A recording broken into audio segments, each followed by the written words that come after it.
Paracast, the gold standard of paranormal radio. And now here's Gene Steinberg.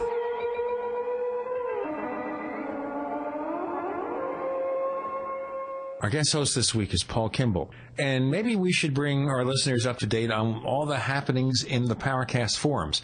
You see, a lot of you folks don't participate in those forums. I'd say maybe a fraction of our listeners actually ever join up. Forum.theparacast.com. Maybe you haven't checked into online forums and maybe you don't care. But a lot of the action is there. We've got, 90,000 messages right now. Some of it gets pretty crazy. Some of it not so crazy. Now, we had a very active thread very recently about UFO abductions, but a lot of that was in connection with one woman who decided she had been wronged by Dr. David Jacobs and set up a website and told everybody who'd listen about it.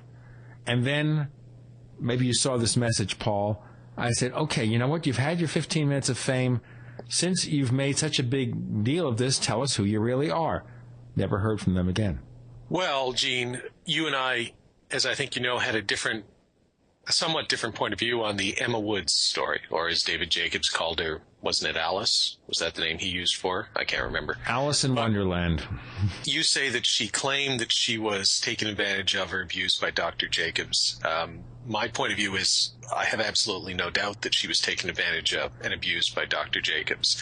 Now, the extent of that, who you want to assign blame to on sort of a relative scale, if you were in a court of law, you'd say they're both contributorily negligent. So that's actually kind of where I stand. I'm not enamored with what Dr. Jacobs was doing, especially forgetting the value of hypnosis, doing it by telephone. Right. Well, if you assume that the value of hypnosis is almost nil, but let's say there might be some value there.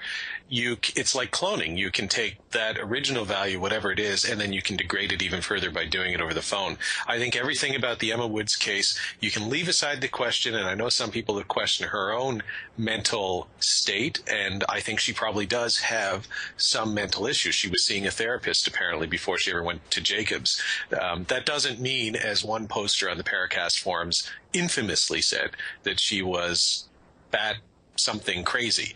It just means that maybe, like many of us, she is not 100% normal. She's 99% normal or 88% or whatever. But she wound out with Dr. Jacobs, and I feel sorry for her because anybody, long before this Emma Woods story broke, there were an awful lot of people within UFO research quietly, in most cases, saying that they thought there were serious problems with Dr. Jacobs' methodology and Bud Hopkins and a lot of these other guys who use hypnosis. There were a few people who were saying it publicly. Kevin Randall was certainly one. I was one. Jacques Vallée has written about hypnosis and abductions. I did a blog post at my blog a few years ago where I talked about what Dr. Vallée said, none of it terribly complimentary. So it's not as if this is a new topic. The question of hypnosis and how these abduction researchers have been dealing with the subject. The Emma Woods case, to me, should be the nail, no matter what you think about the relative merits of her side of it or his side. If you listen to all the evidence objectively, if you look at what's been posted by both sides, I think it should be the nail in whatever career, quote, quote, Dr. Jacobs had in terms of dealing with the abduction phenomenon.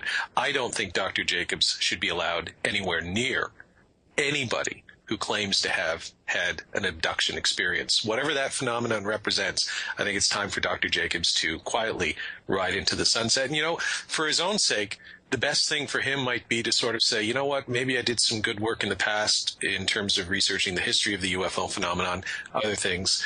Hopefully folks will remember me for that. And now I'm just going to fade away, and I don't want to be part of this anymore. See, my problem here is not so much that he did things that possibly aren't kosher, and certainly I have very, very deep concerns. I wouldn't want somebody to hypnotize me.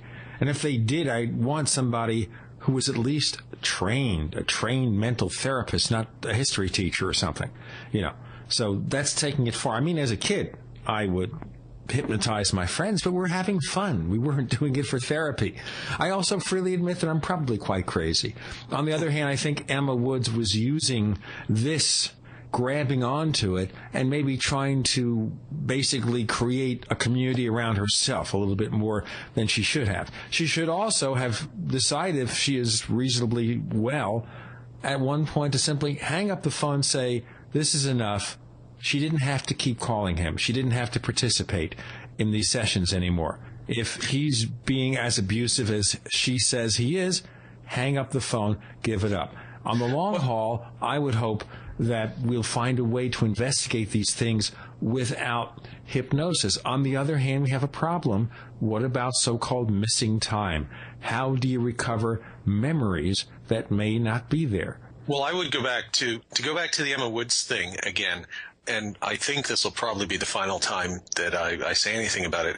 I absolutely understand where she's coming from. If what happened is what she said happened, even remotely as close to what happened, it is a perfectly understandable human response to want to go after the person that did this to you. I understand it. I am not sure I would carry it quite as far as it seems she has, but I've been wronged before, and I'm not talking by a guy who hypnotized me and convinced me I had multiple personality disorder or whatever, in business or anything else. And I give as good as I get. You're not just going to walk over me and expect me to fade away. So I don't think she's been trying to create a community. I think she was taken advantage of by a couple of podcast hosts on another podcast that shall not be named but is going out of business soon. And I think they were primarily responsible for publicly spreading this story over the last few months to their own benefit. And I think she was taken advantage of a bit by them. On the flip side, I think it was good that they brought that story out, because I don't think she was getting a lot of traction within the UFO research community. I think it was a story that was known before then, and I think people were largely ignoring it because Dr. Jacobs has a lot of friends. Dr. Jacobs has an awful lot of people that he's worked with over the years, 10, 20 years, so does Bud Hopkins, who would be loath to criticize them even when presented with evidence that is pretty damning as far as I'm concerned. And Kevin Randall talks about a conspiracy of silence. I'll tell you what I don't know what the government's conspiracy of silence is, but I can guarantee you there is a conspiracy of silence within the UFO research community. And that conspiracy of silence is when you are dealing with a very popular researcher, a well-known researcher, one who's been around for a while, if you start to see chinks in their armor, if you start to see them doing things that, maybe this isn't quite kosher, you keep quiet. Because in many cases, you don't want to disrupt relationships that might lead you or keep you on the conference lecture circuit. But in other cases, it's partly a natural response, too. You can see it sort of from, if you objectively looking at it, Bud Hopkins came out and defended Dr. Jacobs. He did it on the Paracast. He's done it elsewhere. And he did it vehemently in some respects by attacking the character of Emma Woods. To me, he's aiding and abetting the bad behavior of Dr. Jacobs. On the other hand, I also understand the human impulse behind that, to defend somebody who's been a lifelong friend of yours, to try and believe the best about them. But at some point, you have to step back and say, you know what? If this guy has been doing the kinds of things that it looks like he's been doing, maybe I need to reassess who my friends are. And just because they seem to share my views within the UFO community, maybe there's a greater good here. Maybe there's a moral imperative that goes beyond just being friends or both of us making the same point. And the UFO research community falls down consistently on this point time after time after time. And this is just another case of it. Well, at least I have no lectures to give and no lecture circuit to join. Nobody's asking me to join the lecture circuit, so I don't care. Me neither, because I say stuff like what I just said, so I don't get invites. But that's it. You just messed it up, and by allowing you to say that, well, they're not going to invite me either. And frankly, I don't care. I'd rather be honest and poor, which, of course, is what I am. Okay, now the second part of the question, of course, is, all right, so how do we recover? Was the methodology to recover memories where somebody says, you know what, I was driving along the highway, I saw a UFO, suddenly it's 4 hours later. What's the process? Take them to a qualified, trained practitioner, psychology, psychiatry, medical people, and let them deal with it. It's time for the UFO research community, and I use that term in quotation marks in most cases, to get out of it. They can wander off, and you will continue to get people who will continue to push the alien abduction meme, that story, that narrative. Good, you can't stop them.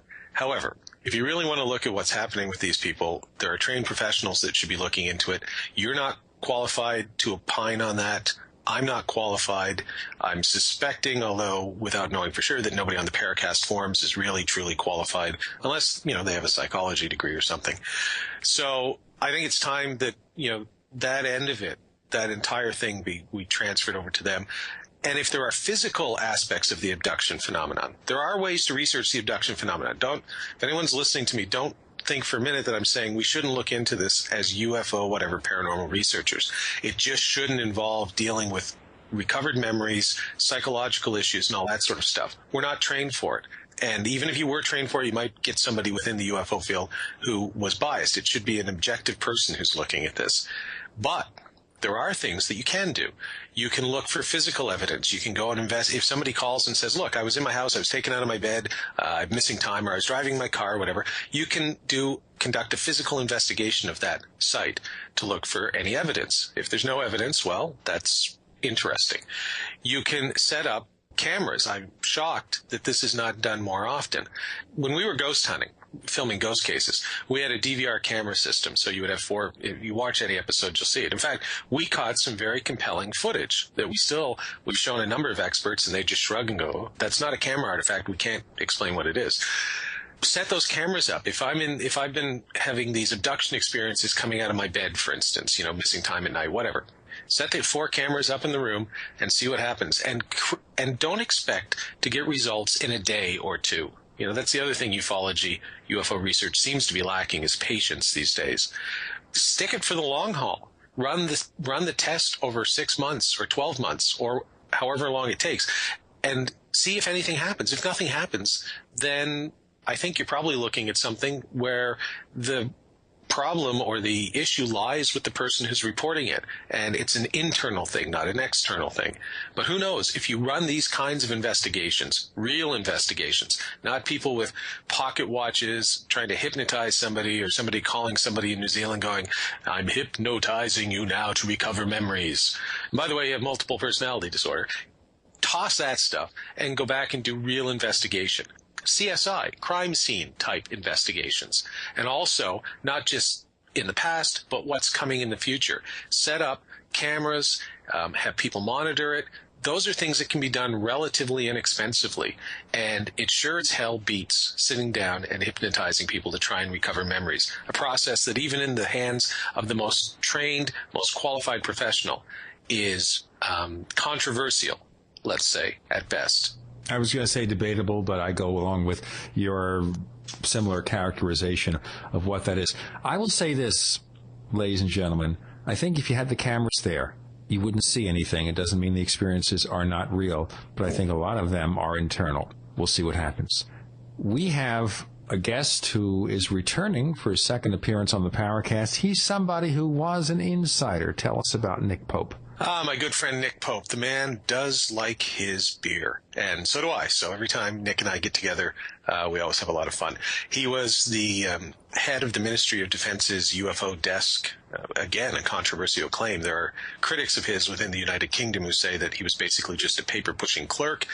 Nick's story has always been, and this has been backed up by, I think, most people who know what was really going on, that while he did a fair bit of paper-pushing, he was also going out and investigating cases in the field from, I believe, 1991 to 1993. I think I have those years right.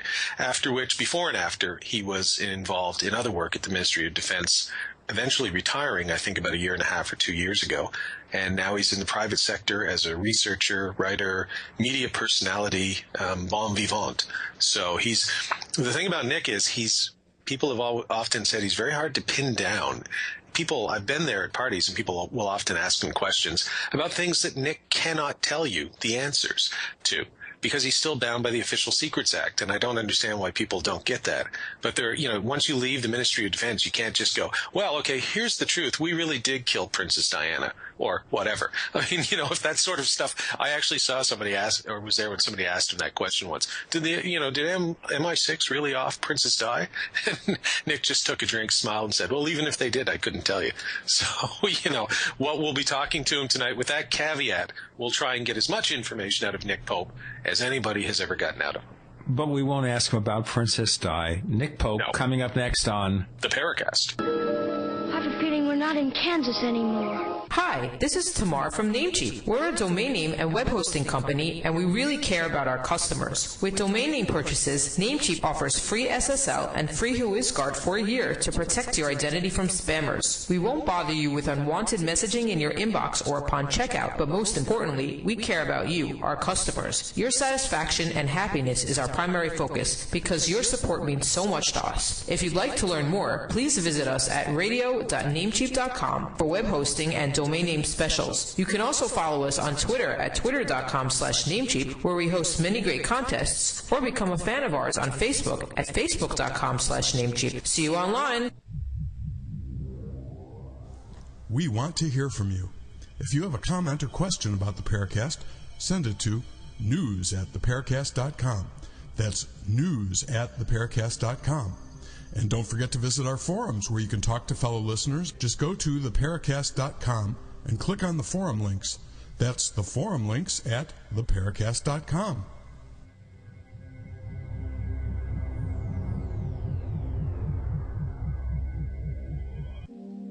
Hi, this is Don Ecker, and you are tuned into the Paracast. Let me tell you what, you're going to hear stuff here that you probably won't hear anywhere else. Hear that, George Snorri? Hello, Nick Pope, calling from, or we're calling you actually. I assume you're in London, in the mother country, as we Canadians say. I am indeed. I'm in London, England. Ah, very good. Jolly good. Jolly good. Jolly good. So over there say. Hole. Yes, quite so. Before we came on, folks, in case you're looking for the sports scores, Nick's team Arsenal finished third this year in the Premier League, and it looks like David Cameron is going to be the new Prime Minister of the United Kingdom. There, that's all we'll say. There's a little bit of British politics and sports before we get into UFOs. Did I get that right, Nick? They finished third. You did. Although the political situation is quite literally changing by the minute, if not the second. So, and what makes it worse, Nick, is the fact that this will be on our May 23rd show. So everything you just heard may be inoperative. Well, by the time that broadcasts, then it will be what? You didn't know about the minority Green government that swept to power in a revolution? You guys are so out of date. The coalition between Jerry Adams and Alex Salmond, with, what is it, Plaid Cymru or whatever, the Welsh nationalists? Yes, I can never pronounce that. Okay, so Paul McCartney is now, Sir Paul McCartney is now Prime Minister, right? Well, maybe that's an idea. That's about the one thing we haven't tried over here. The weirdest thing that I saw, I watched the British election coverage from start to finish. Lovely on the internet, too. Wonderful technological advancement on the BBC. And they had a guy who was on a boat on the Thames interviewing various people on the boat. I can't remember his name. But one of the people he interviewed was Bill Wyman, the bass player for the Rolling Stones. I think it was either him or Ronnie Wood, and I'm pretty sure it was Bill Wyman. Well-known political commentator. Yes, quite. And you would think, okay, so he's a rock and roller, so clearly he must be at least center, if not left, because, I mean, rock and roll, it's all about revolution. And I think he was half in the bag, but he said, so I understand you're hoping for David Cameron in the Tories. He's like, oh, yes, of course. You know, yes, that was it. I saw that, too. I was up in the middle of the night, and he said, but I thought you were supposed to be a working-class Labour voter. And he said, Labour's done nothing for me. Yes, that was the quote. That was the exact quote, which was kind of... I was up at 2 or 3 in the morning watching that. It was 10 here, but I was watching the same interview. And I just thought, well, you never really know anybody in rock and roll, do you? But, of course, if you've got millions of dollars, maybe you do vote for a conservative government. Well, you have to bear in mind that these rock and roll millionaires are middle-aged men and women who have humongous amounts of money, and they're probably going to fight to conserve that money. And therefore, it makes sense some of them will be politically conservative. It's like, who's going to take the least of my money, and I'm going to vote for them? Well, yeah, we forget about this thing that the fact is, when you look at entertainers, they are businessmen. They are businesswomen. Sometimes. I just think the Who was right. Don't trust anybody over 30. Little did they know when they said it that eventually they would mean themselves. So, there you go. So, Nick Pope, UFOs, real or not real? How's that for a question? I bet you've never had that one. Oh, that's your opening question, right? Well, yeah. Well, you know my answer to this one. In a literal dictionary definition term, of course, real, because people see things that they can't explain in the sky. If you're talking about the popular culture interpretation, erroneous interpretation of the phrase UFO, i.e. alien spacecraft, my answer is don't know. I'm on the fence. Interestingly, as we've been talking about politics, I'll give you the politician's answer. I can't rule it out. But you can't rule it in. Silence. No, sorry. Oh, wait, no, I was waiting for the punchline. Well, you see, one of the things here on the Paracast is that we don't go around saying that the Greys or the blonde Venusians are after us. We're saying we don't know what's causing all this stuff to go on, and we want to find some answers. And if it turns out to be Earth-based UFOs or crypto-terrestrials or from another dimension or some phenomenon, natural phenomenon that we don't understand, have you at all had some theories that you find more compelling than others? How about that, Nick? Well, again, I'm sorry to be a bit vague and evasive, but actually, no, I haven't. And I think your question illustrates the point perfectly. There are so many different competing theories about this wonderful mystery that we find ourselves embroiled in. Extraterrestrials, interdimensionals, intertemporals, black projects, exotic atmospheric plasmas. One can take all of this and throw it into the mix. But at the end of the day, if any of us had any answers, we wouldn't be having this interview. And the truth of the matter is that none of us know, however much we like to maybe position ourselves as experts. Actually, I'm the first person to say, you know what, I don't know. All of these things are theories that can be thrown into the mix, but I really don't know which one to pump for. Do you think, Nick, that part of the problem with, and I will use this term consistently throughout the interview because people, I think, are familiar with it, even though it encompasses different people look at it different ways, but I'll use the term ufology. Do you think part of the problem with modern ufology has been and continues to be that they spend too much time talking about these theories, arguing about them, advocating for them, and not enough time investigating cases anymore? I certainly think there's something to that, and I think the internet, for all its positive things, has exacerbated that problem by putting the focus on this subject, the center of gravity, as it were, onto blogs and forums and email lists and websites and discussion groups and all that. And the old-fashioned idea of getting mud on your boots and going out and speaking to a witness and saying, what is it you saw? Where was it? Where were you standing? That's gone out of the window. So, yes, I agree with that. It's what I found when I was ghost investigating, so much different than the UFO thing, where we would actually go out, talk to witnesses who'd seen things, and then we could set it up and run an investigation ourselves to see if we experienced anything, which is very different from what most UFO investigation is now. In fact, I think that's one of the components that's always been missing from UFO investigation, is not just talking to witnesses and stuff, but then sticking around. If there's been a report of a case in X, talk to the witnesses, but then stay at X for a week or two and see if maybe it happens again. You never know. I'll just jump in on that, sure, if I might, ahead. because literally yesterday I was speaking to a scientific group. It's an organization in the UK. There are a number of these groups. I'm not sure whether they're wider than the UK, but it's called Café Scientifique, and it's basically a loose confederation of people who believe in science and believe that we should look at intriguing mysteries and things, but with a scientific mindset. And a question I got asked there by the organizer, which I really hadn't thought of and really did set me off on a new track, was, well, when you're interviewing a UFO witness, do you do follow-up interviews, maybe a week, a month afterwards, asking exactly the same things, but inquiring as to whether their perception has changed, whether in the intervening period they've had a chance to reflect, to perhaps cross-check what they think against other information, and whether they've kept their opinion or whether their views have evolved? And that was a really interesting question. I have to say it stumped me somewhat, and that's exactly the sort of thing that probably should go on in UFO research but doesn't. Do you think part of the problem is that doing that kind of work isn't terribly sexy?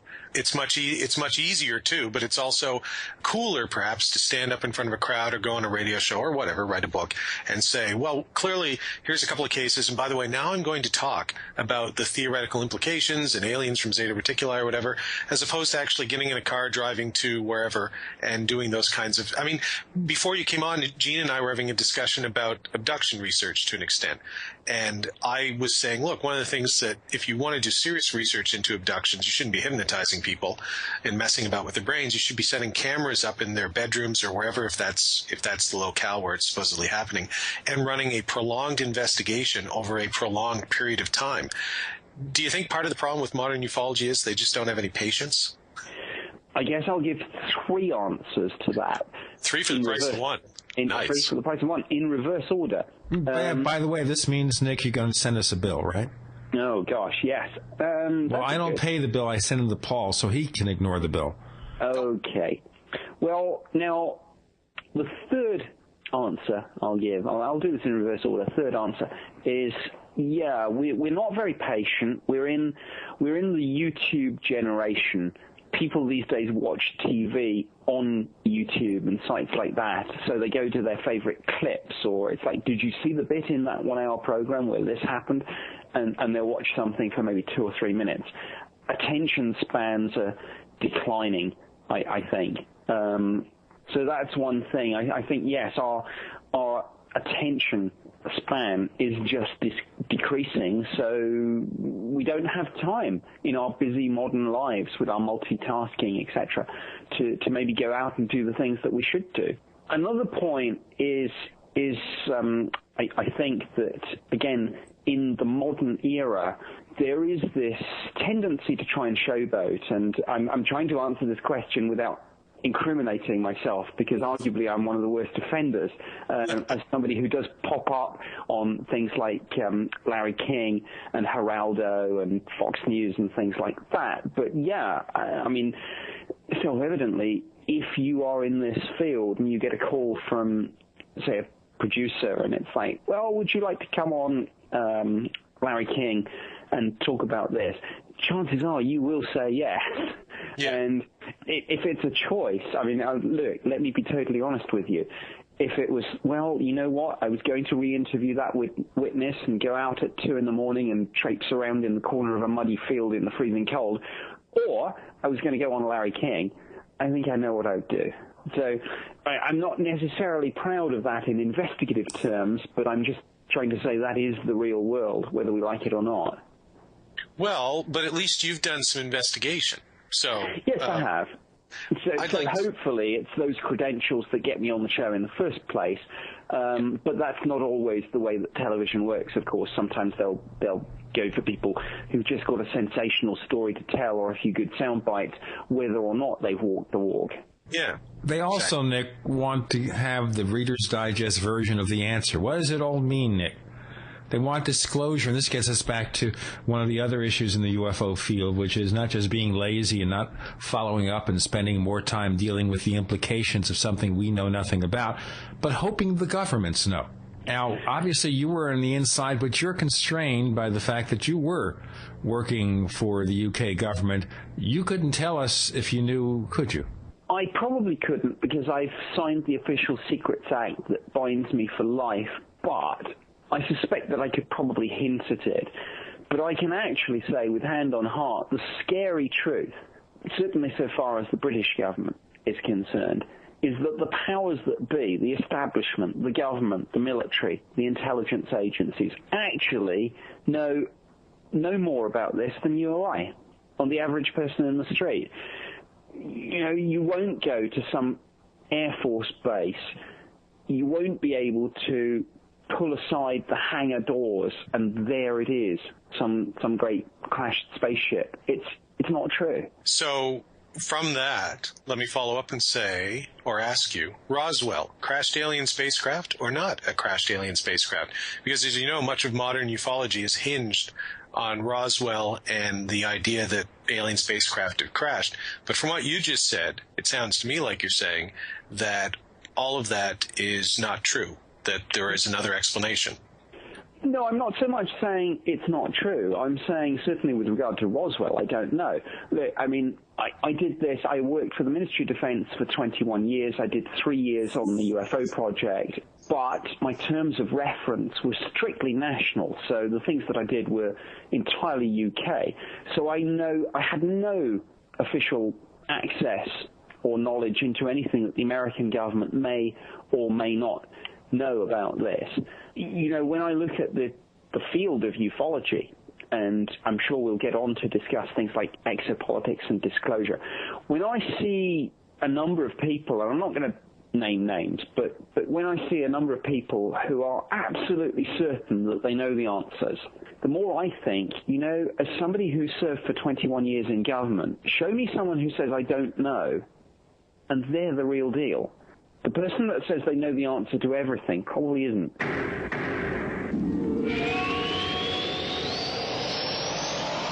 Picture this. You're on the phone with a client or colleague trying to explain something visual. A PowerPoint, a keynote presentation, a website. But it's frustrating because they can't see what you're talking about. The solution? Good news. They can if you invite them to an online meeting using GoToMeeting. Then they can see your computer desktop on their computer screen, so you can show them what you're talking about. I use GoToMeeting all the time to collaborate with colleagues and with clients. You can try GoToMeeting free for 30 days, but you must visit GoToMeeting/podcasts. That's GoToMeeting.com/podcasts for a free 30-day trial. You're in the Paracast. You never know what's going to happen next.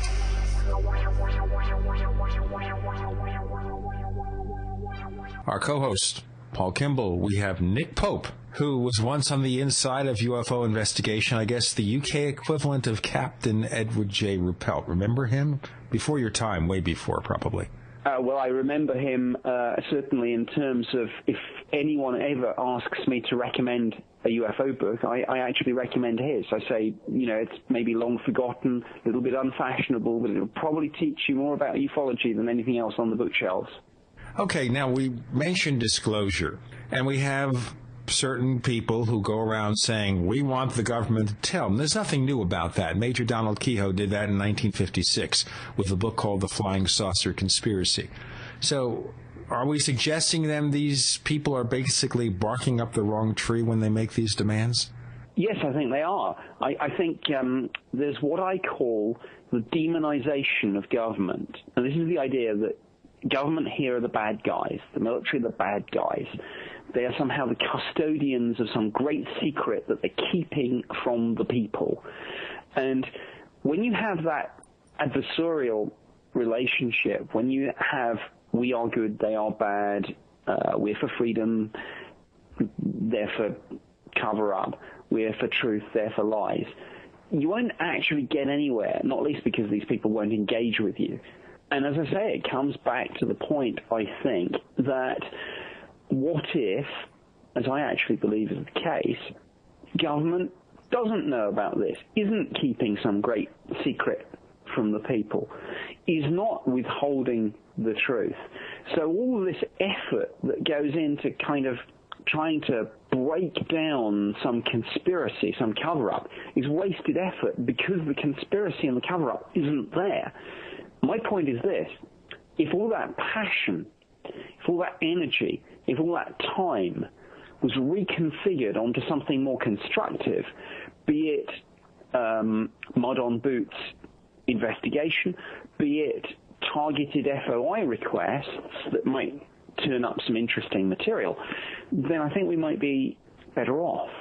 But for all the times that people are screaming and shouting and trying to suggest that the government change its policy, I mean, if the government actually doesn't know, it's all wasted energy. That takes us back to Roswell then, of course, because the only way Roswell can be authentic would be for the government to have actually been involved in some sort of conspiracy to recover evidence of a UFO visitation, a crash saucer, the aliens, etc., etc. And if the government doesn't know, then that says Roswell probably didn't happen in that fashion. It may not have done, but I think whether it did or not, Roswell is problematic simply by virtue of the time that's elapsed. If you're looking into any incident, whether it's something like Roswell or whether it's some controversy, say, in the Second World War, if you're dealing with a situation where few, if any, of the contemporary witnesses are alive, and you're dealing with second and third-hand testimony, compounded by a situation where, for whatever reason, contemporary records are not available, you're dealing with an issue that's really passing from, almost historical record into legend. And I just think it's going to be difficult, if not impossible, to disentangle all that. It also goes to the reliability of witness testimony, which is, can somebody 50 or 60 years later really recall what happened?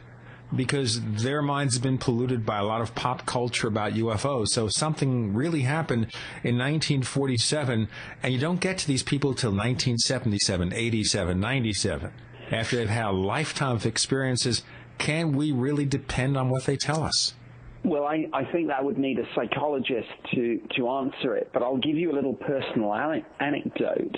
I left the Ministry of Defense in 2006, and I remember discussing it about 6 months or a year after it happened. And, of course, resigning from government service after 21 years, leaving the Ministry of Defense, was one of the most momentous decisions that I'd personally made in my life. And I was telling people this anecdote about it, how on the day on which I left was the day in which a woman came to live with me in my house. And I was telling this anecdote for months and months until I realized it was totally wrong. And when I checked my diaries, I realized I was confusing the day on which I had left with the day on which I had tendered my resignation, and I had to give, 6 months' notice. So now if I could get something so fundamental wrong just a matter of months afterwards, what on earth are we to make of people who are trying to recollect something that happened decades ago? And I think it's a slightly frivolous anecdote, but I think it illustrates the point quite well. Human memory, is extraordinarily unreliable. To be fair, and this will come as a surprise to people, because I will now defend the Roswell witnesses, even though I don't think Roswell was the crash of an alien spacecraft. But witness testimony in general, I agree with what you said, Nick. Memory is a touchy subject, especially with the passage of time. With each day that passes, I think the odds are that your memories, I know UFO people hate the term confabulation and all that sort of stuff, but it does happen. So I wouldn't rely solely on the witnesses, but if you can get 2 or 3 or 4 witnesses who independently are saying more or less the same thing, there should be differences in their stories. When you start seeing people tell the exact same story, that's when you should raise a red flag. But if you see people telling slightly different stories, but the core of the story is the same in each case, and if then you can buttress that, and I think this is why the MJ-12 documents became so important to so many people in the 80s. If you can buttress witness testimony with documentary evidence, or physical evidence would be great. But if you can find, it's like Bill Clinton's triangulation. If you can, it's not just one thing, it's all of these things confirming these other things independently. Then I think witness testimony is reliable, especially if you can confirm it. The question is, with Roswell, having said that, the question with Roswell is, well, where is the confirming evidence? There is no physical evidence.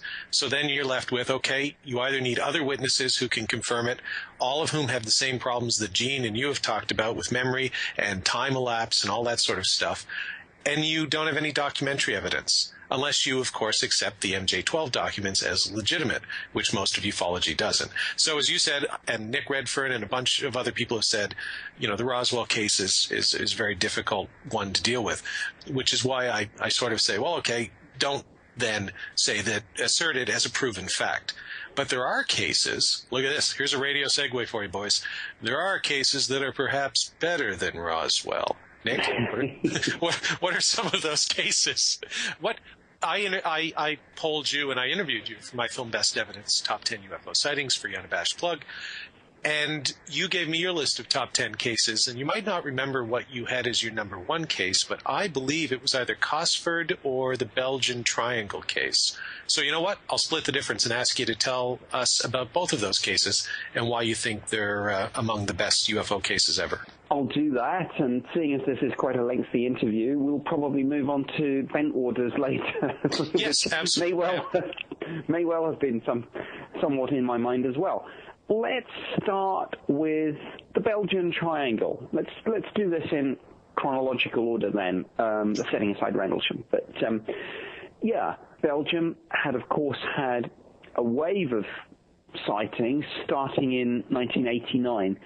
Moving into 1990, there had been some scrambles of F-16s, the aircraft on QRA, Quick Reaction Alert. On one occasion, it turned out that I think they'd been scrambled erroneously in response to, I think, some laser or searchlight display, some event on the ground. And there was a protocol set up that I think, in response to UFO sightings, no aircraft would be scrambled unless there was something tracked on the radar and assessed by the air traffic controllers, the fighting controllers, as being a solid, structured craft. And on 30th of March, 1990, that happened. There were visual sightings. There were reports coming in from all over the country from the gendarmerie. There were uncorrelated targets being tracked on the radar. And, of course, this was Belgian national radar, the Air Force radar, but it's also integrated into the wider NATO network. Mm-hmm. And they scrambled two F-16s.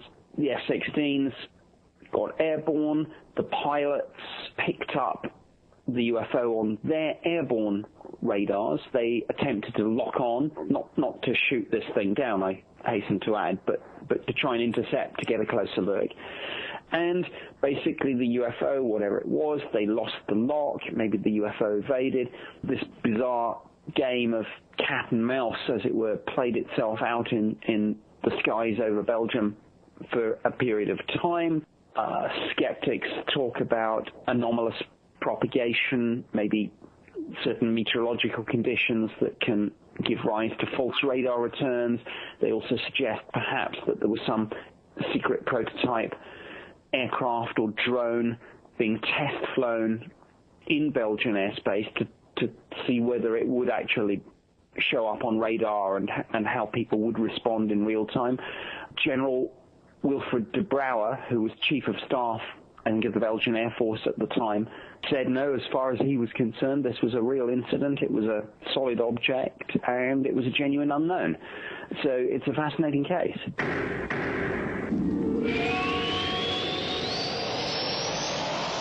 Fate magazine provides true reports of the strange and unknown. Keep up with the latest on angels and miracles, psychic phenomena, ghosts, UFOs, life after death, and much, much more. To receive your free issue of Fate magazine, call now at 1-800-728-2730 or visit their website at www.fatemag.com. That's 1-800-728-2730 or www.fatemag.com. What are you waiting for? Your fate awaits.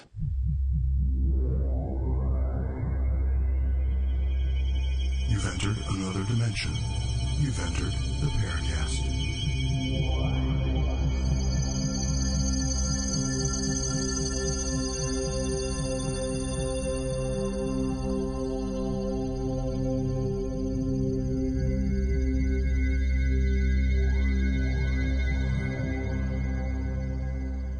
We have Nick Pope, who worked from the inside in terms of UFO investigation. Not inside a UFO, I have to correct that.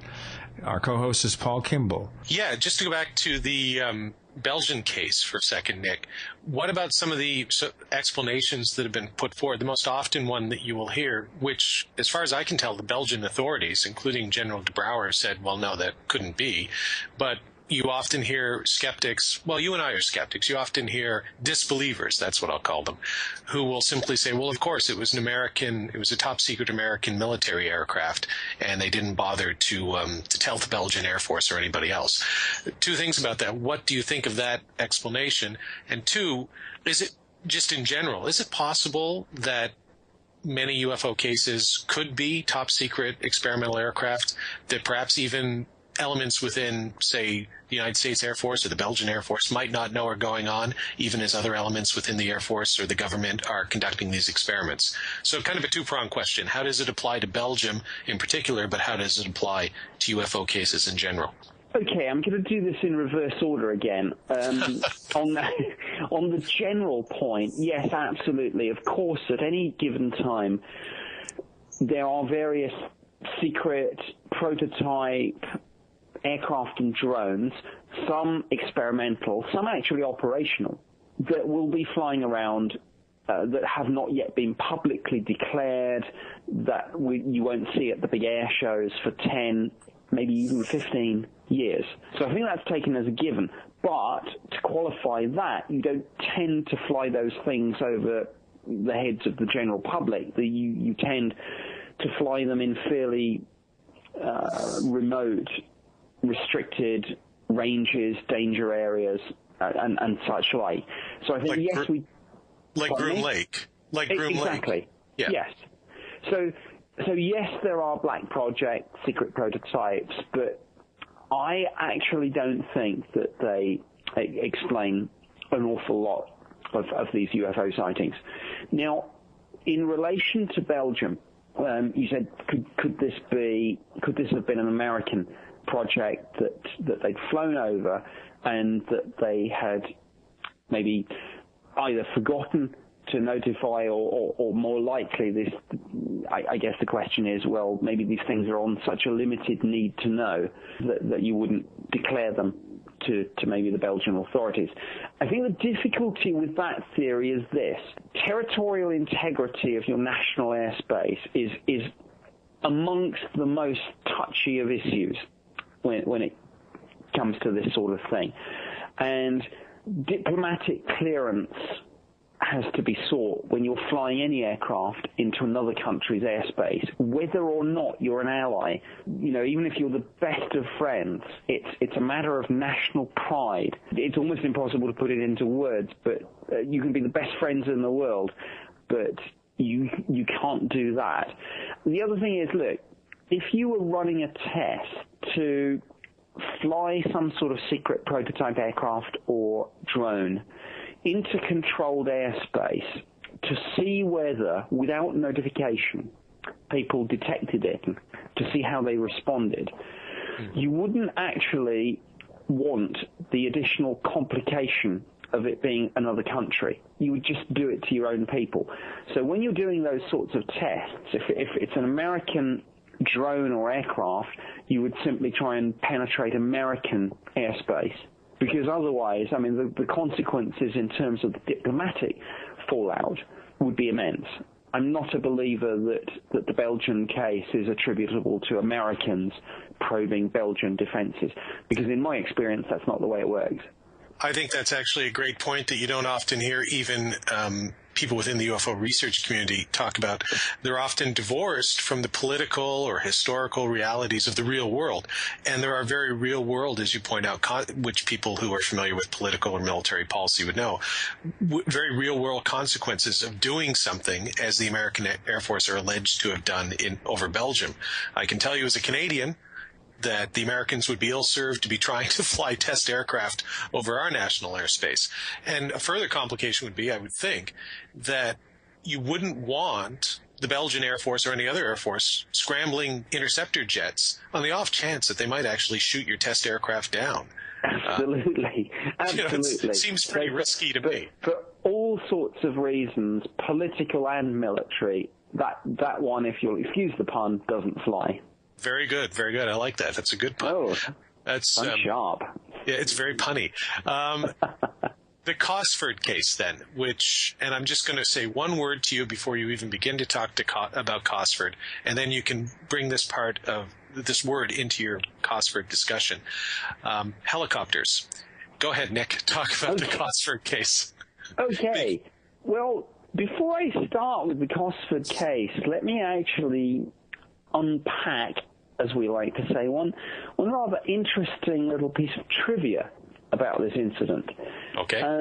The interesting piece of trivia is that it occurred 3 years to the very night after the Belgian case that we've just been discussing.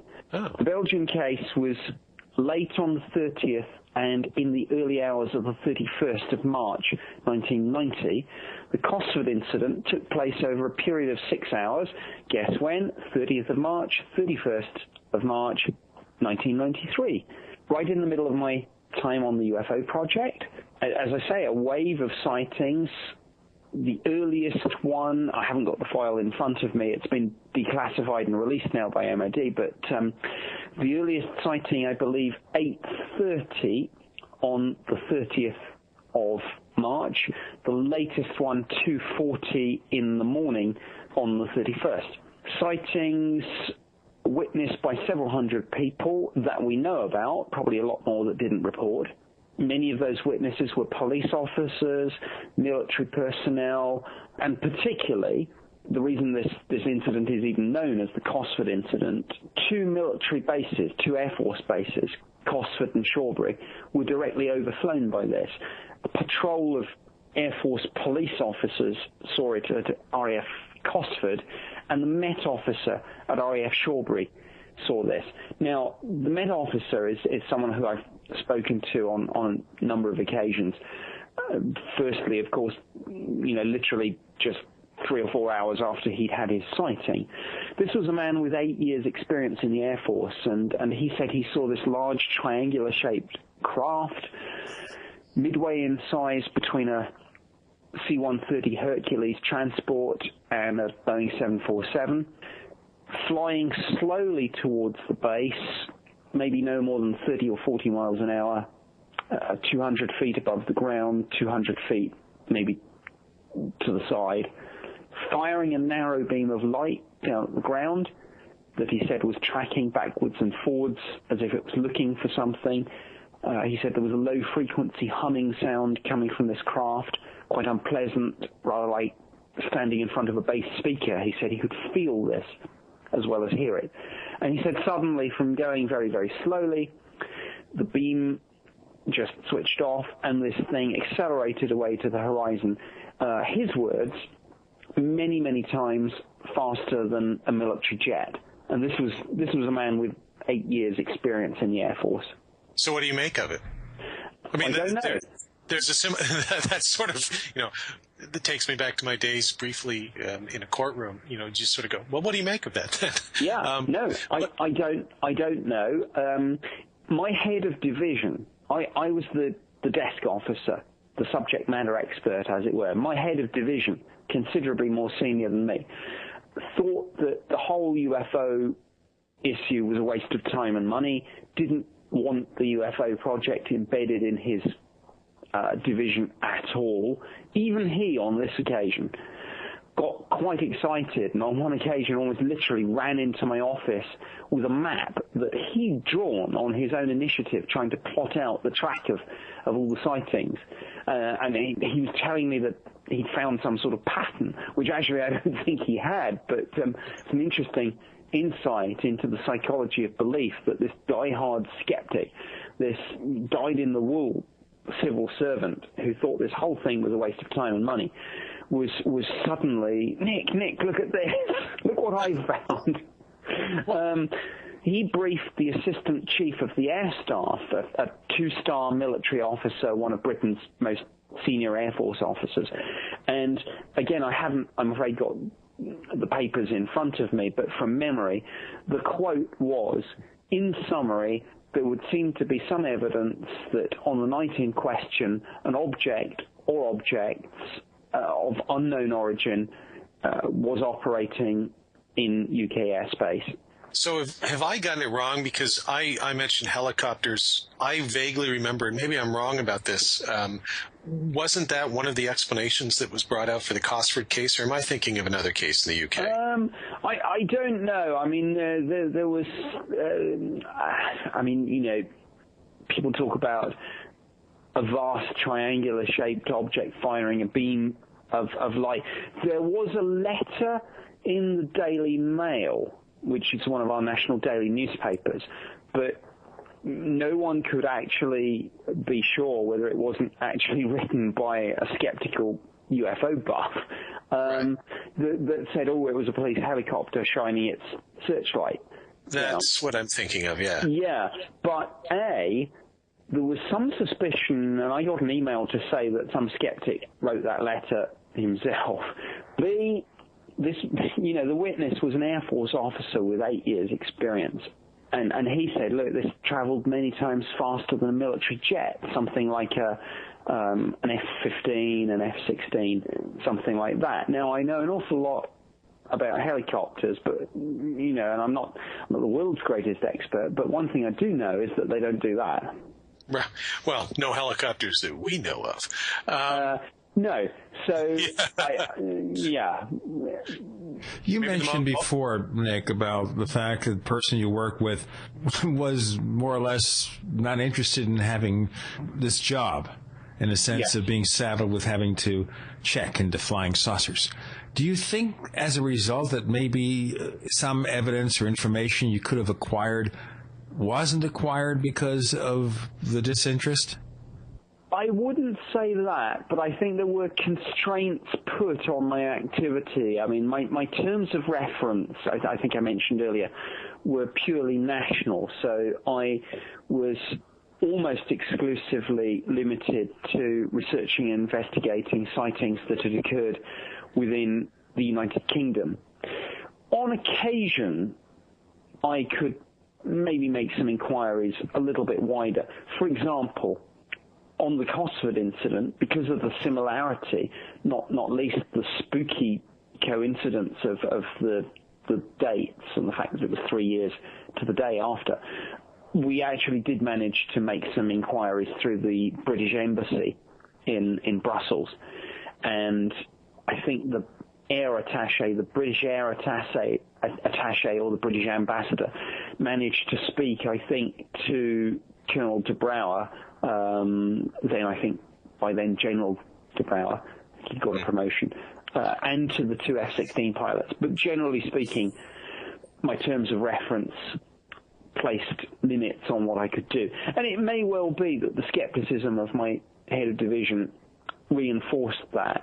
I might have had a little bit more leeway had this particular individual been a little bit more open. But I don't think it stopped me from uncovering some great truth about all this. It was an inconvenience, but it wasn't a conspiracy, and it wasn't a showstopper. Now, of course, some of the skeptics who are involved in disclosure, skeptics of what you did, are going to say, number one, Nick knows what's going on, but he can't tell because he's constrained by the Secrets Act. Or number two, that particular office that you worked in, that's just the cover-up. The real UFO investigation is going on elsewhere. What do you say about that? Well, you see, it's almost impossible for me to respond to either of those, without people just saying, well, he would say that, wouldn't he? Let's take the first one, people saying that I know some great truth, but I'm not saying, I don't know the friendly face, I'm disinfo, whatever.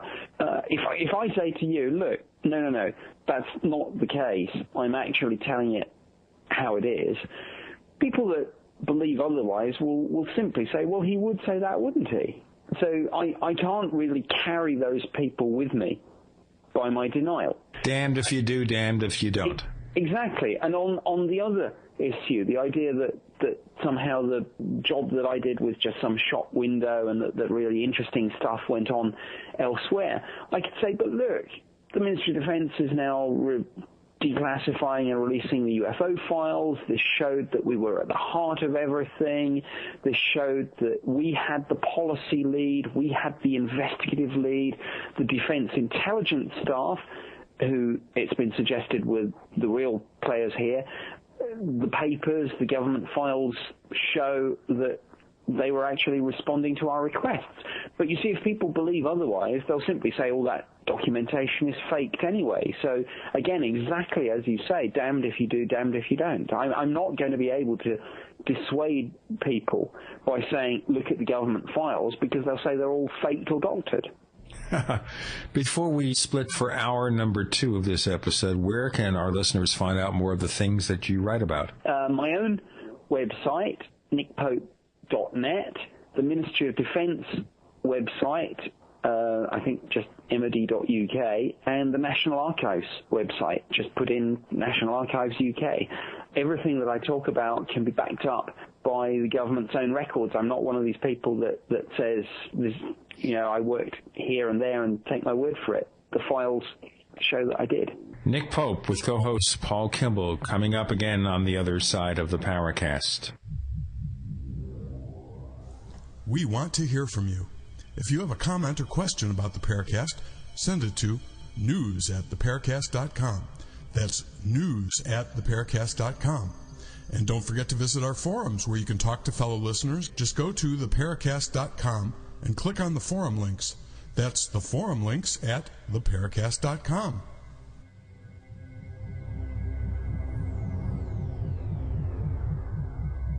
Welcome back to the Paracast with Gene Steinberg and David Biedny. The co-host is Paul Kimball. We're returning with Nick Pope, who worked with the Ministry of Defense and was one of their UFO guys for 3 years. How did you get sucked into that, for those who haven't heard the original story? How did they say, Nick, you got to do this? It was quite by accident. I had no previous knowledge or interest in this subject at all. I was just a government guy minding my own business, wondering what my next tour of duty would be.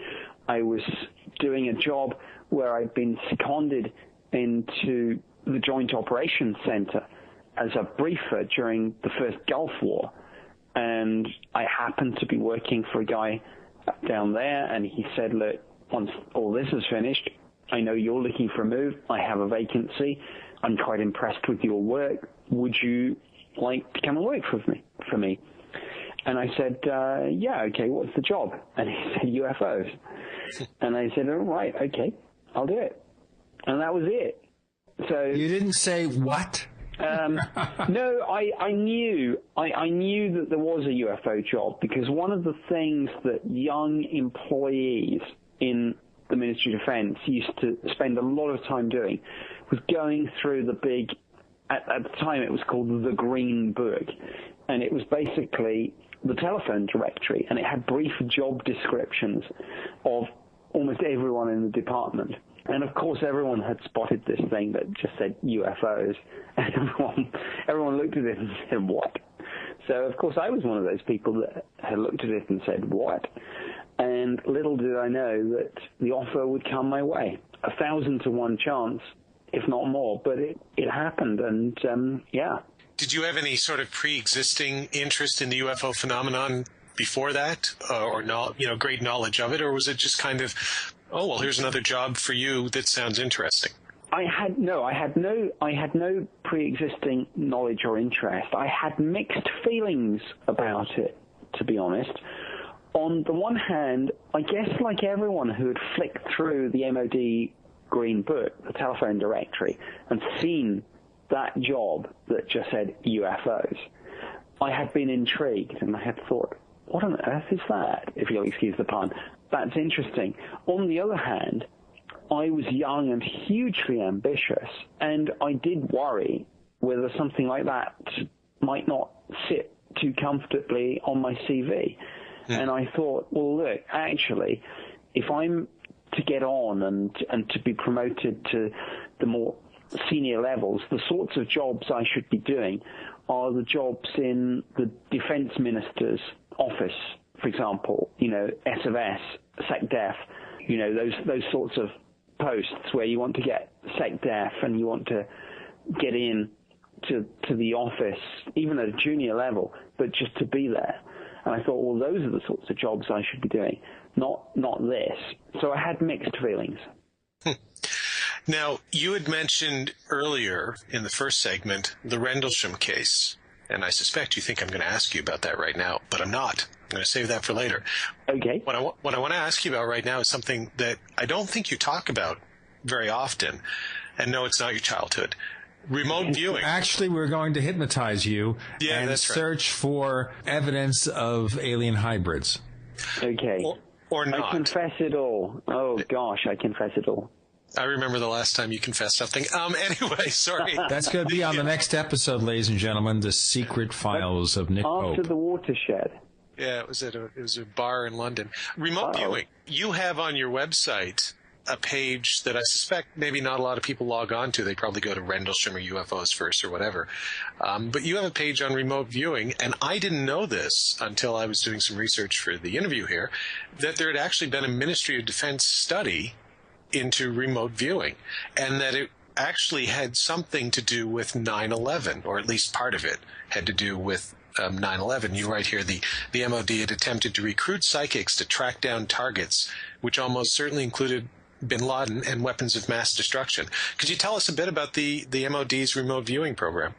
Sure. I'm embarrassed to say that the headline finding about the MOD's remote viewing project was that it was totally mishandled.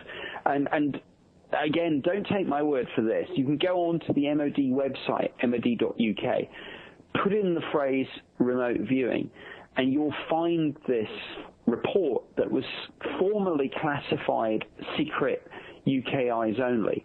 And you'll see, as you've just said, that what this essentially was fairly shortly after 9/11, the MOD, probably not coincidentally, started a project to try and recruit psychics. Large parts of the report are blacked out in the interesting bits where they say what the targets were. But you know, as somebody who's worked alongside people in intelligence, I can tell you this, and it's not a great secret.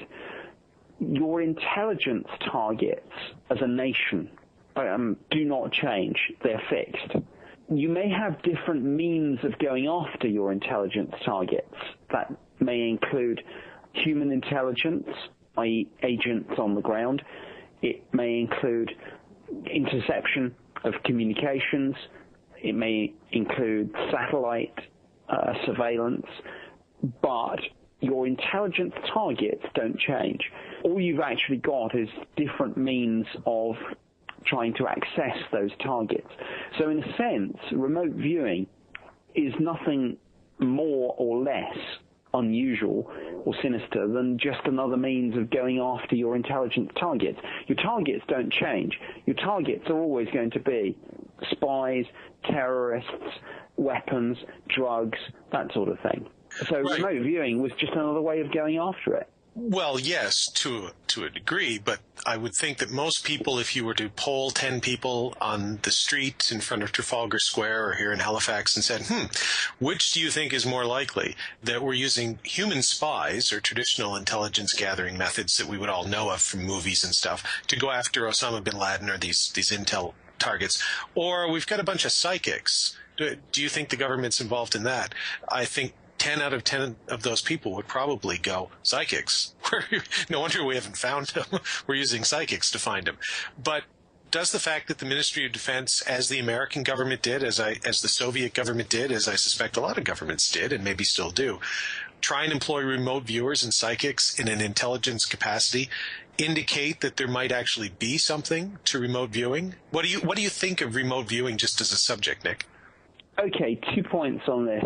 First point, there are some countries, because of historical legacy, because of color, language, ethnicity, whatever, where it is incredibly difficult, for example, to insert an agent.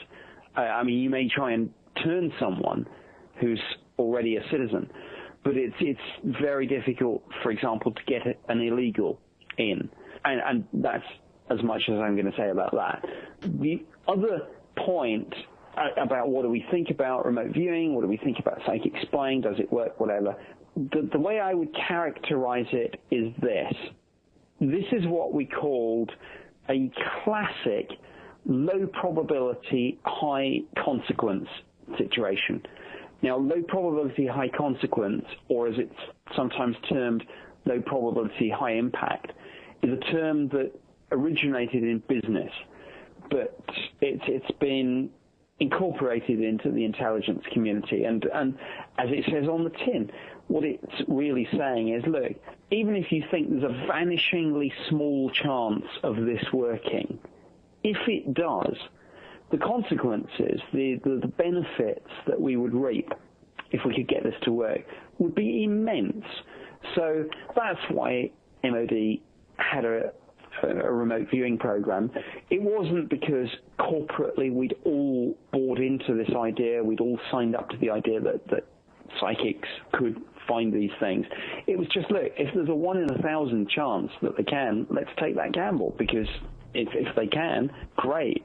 Okay, is there a 1 in 1,000 chance that any of this really work? What have you heard? I don't know. Fair enough. If I did, I couldn't say anyway. Yeah, no, exactly. There you go. But leaving aside the Ministry of Defense's, and you can actually, folks, you can go to Nick's website, nickpope.net, and Nick might not check this page very often, but there's a direct link on his remote viewing page. He has a remote viewing page. You can take the direct link right there to the MOD study. And yes, and this is absolutely. This is not me. You can go onto my website and you can see me pontificating about it, but then you can say, no, don't listen to that idiot. Just see what the MOD study says. And you can get right to the real thing. I think actually at the end of your entire page in your pontificating, you say, now don't listen to me. But actually, the psychic spies are on your trail is the last thing that you write. So. Oh, yes, I did. I remember that. Yeah. And because this is an article I wrote for one of our national newspapers, and I think I ended it by saying something provocative by saying, so if you're one of the bad guys, against your expectation, against your every belief, we're coming to get you, or something like that. It does sound, and I mean this is the highest compliment, it does sound very Nick Redfern-ish, because you guys sometimes write the same way, but you write, but maybe the strangest X-File in the MOD's history has a final message for the bad guys. Beyond your understanding and against all odds, we're coming to get you. The psychic spies are on your trail. That was for the Daily Express, and anybody who's read the Daily. Those were indeed my words. It's, gosh... Good to hear. I wrote that, I think, about 3 years ago. And only on the Paracast do you find your words thrown back at you. Only on the Paracast do I say, gosh, I'm good.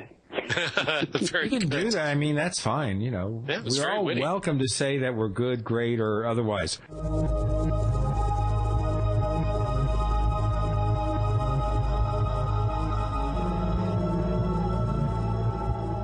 Hey neighbors, would you like to see the Paracast live long and prosper? Well, if you know of anyone who wants to advertise their products or services on the Paracast, have them contact us directly. Tell them to write to sales@theparacast.com. That's sales@theparacast.com.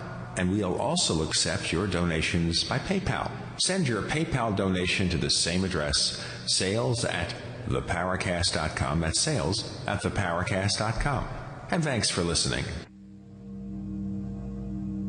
This is Leslie Kane, and I'm with the Coalition for Freedom of Information, and you are listening to the Paracast. We have Nick Pope, who says, gosh, I'm good. And we have Paul Kimball, who says, gosh, I'm better.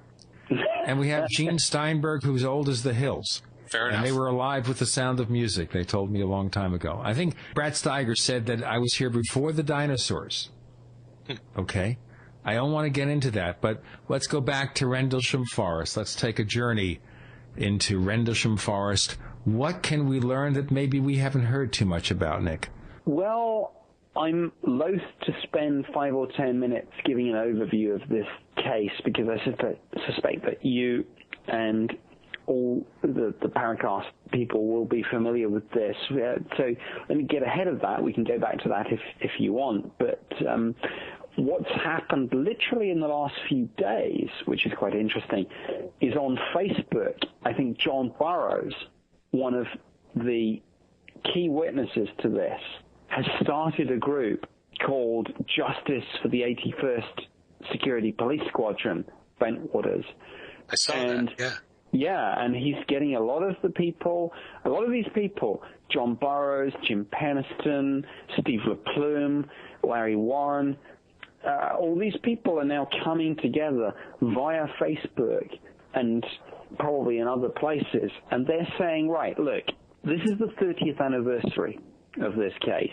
We feel we were let down by the chain of command, both in terms of this being something above and beyond our experience and in terms of some of the allegations of what went on afterwards, threats, drugs, that sort of thing. And these people are lobbying fairly aggressively, and it's interesting through social networking sites like Facebook that we are getting this kind of activism now, not from the UFO community, but from those who were directly involved, those who were there. And I saw, I think on Jim Peniston's Facebook page, him saying, right, all you people who are probably looking at this but haven't yet got in touch, who were there at Bentwaters and Woodbridge, I want to talk to you guys. Yeah, it's fascinating. I'm actually looking at it right now. It's the Justice for the Bentwaters 81st Security Police at Rendlesham Forest 1980 Facebook page. And I've just joined. I assume, Nick, perhaps you've joined. Yes, I have. If you go to my Facebook page or Nick's Facebook page, you'll be able to find the link and just go to Facebook and join in. It has, and Burroughs was the creator, they have 1,062 members already, many of whom I assume are UFO buffs and such, but also probably some people are going to come forward out of this who maybe haven't been heard from before. Yes, and I think, sorry to interrupt. Sure, no, go ahead. No, just to chip in. I think that's absolutely right. The most important people who've joined that group are probably people whose names we don't yet know, but who were there.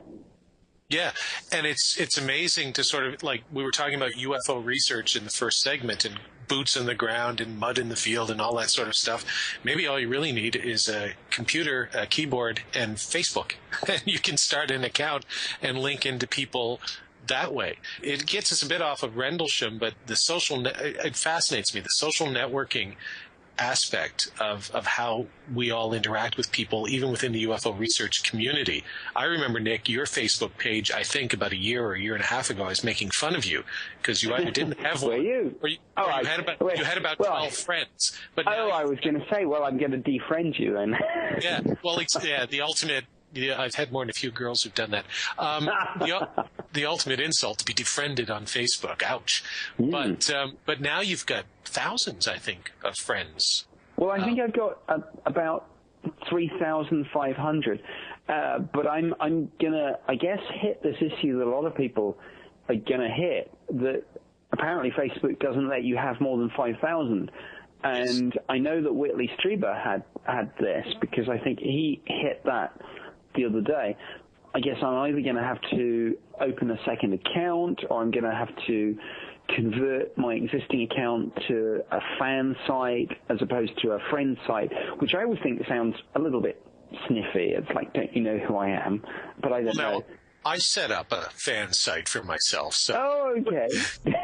Well, I have to think about that because I only have 25 friends right now, and most of them are about to cut me off, so it doesn't matter. Are you not popular?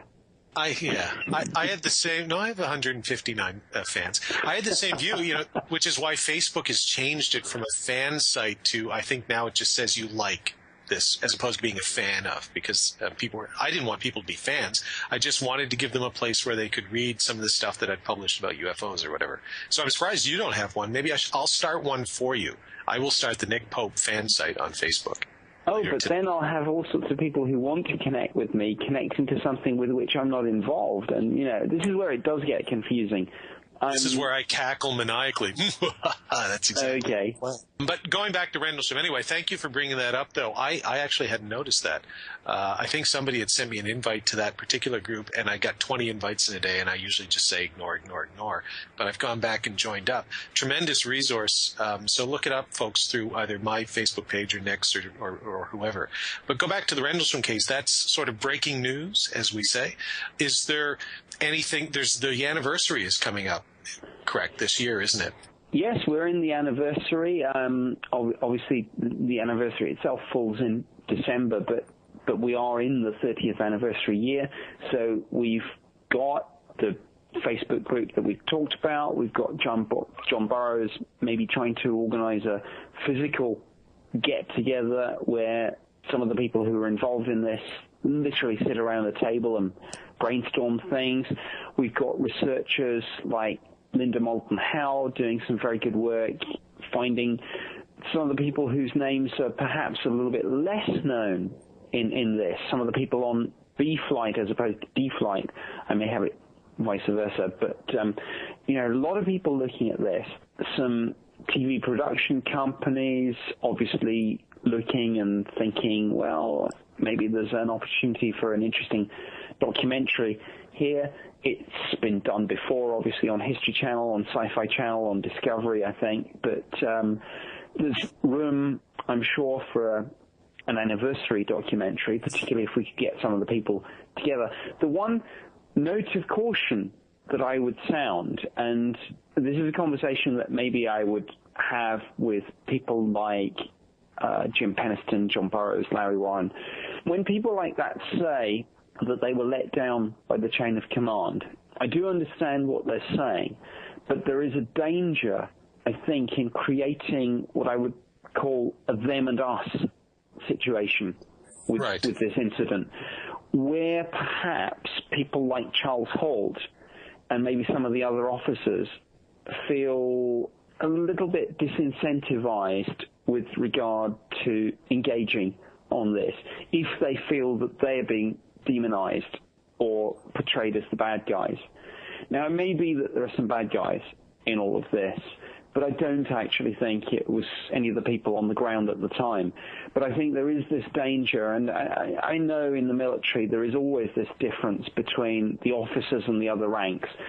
What I don't want to see is arguably our best opportunity of making real progress on this case going up in smoke because there is a sort of schism between officers and other ranks. So I think there has to be a little bit of give and take here. I would agree with that.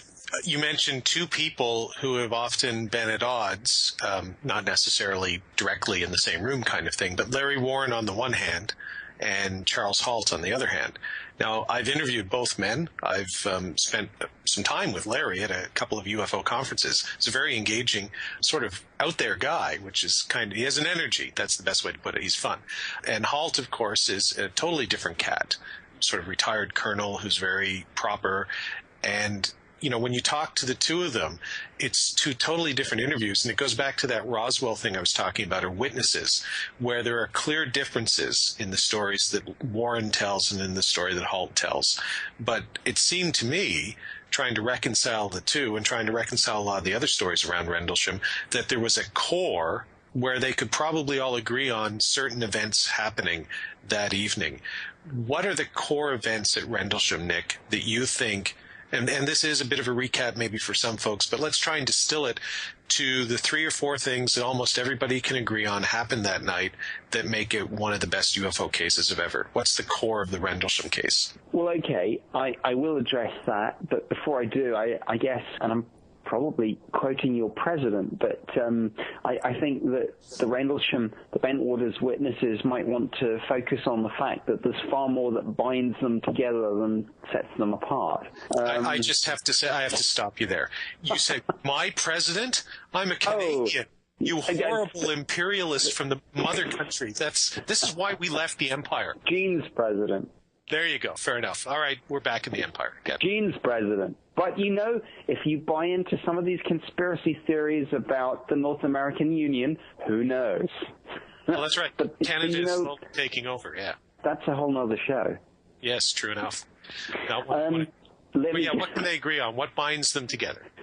Okay. I think what binds them together is this.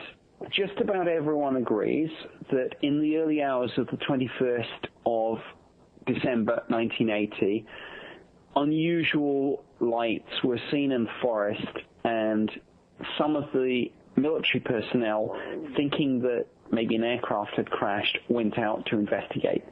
I don't think that's disputed. even the Lighthouse Brigade would probably concede that. The second thing that I don't think is disputed is that obviously, because this testimony is in the public domain, John Burroughs and Jim Penniston have said, yeah, look, we saw something and we approached it. And Jim says he got closer to John. Jim obviously has sketches of the craft itself and symbols on the side which are somewhat akin to Egyptian hieroglyphs. John was maybe a little bit further back, doesn't necessarily remember it the same way as Jim. Obviously, I think there's some commonality there. One of the other things that's not disputed is that 2 nights later, Charles Holt was at a social function. Somebody came up to him and said, "Sir, it's back." Holt said, "What? What are you talking about? What's back?" He was told the UFO is back. He threw together a small team of people. He went out into the forest. Again, I don't think even the skeptics dispute this. Charles Holt went out into the forest. He took with him a handheld dictaphone to record his thoughts and observations as he went out. We've all heard the Holt tape, I'm sure. He took out light-alls, powerful generators on the back of trucks designed to illuminate the forest to see if he could literally and metaphorically shed light on all of this. None of that is disputed. Colonel Holt's tape, if you listen to it, describes the UFO firing beams of light down at the Woodbridge base. Again, I don't suspect you have to be a believer or a skeptic to accept that that's real, that tape is genuine, that's what he recorded, that's what he genuinely thought was happening. So it wasn't all a lighthouse? No, I mean, Charles, these people aren't stupid. Many of them had been posted there for months, if not years. They were familiar with the area. They'd seen the lighthouse before.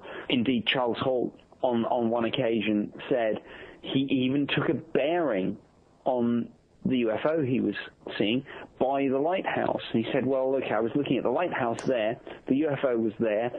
Therefore, these were X degrees apart in terms of separation. Yeah, one of the interesting things I find about, and I've written about military witnesses and police witnesses before, and how I do think that UFO researchers sometimes overstate the quality of them as opposed to just a general witness. I think certain types of military and police witnesses would be, because of their training, better. But your average soldier, I'm not convinced necessarily when dealing with something anomalous is going to be any qualitatively better than your average civilian witness. However, having said that, when you have a deputy base commander of a major installation in the United Kingdom run by the Americans, where there may or may not have been nuclear weapons, but certainly a very important base, and a bunch of other people around him, including security police who are seeing this and reporting this and recording it too, which to me, I would say, well, that's very good procedure. That's smart. It shows, this wasn't some drunken stumble in the woods. They had enough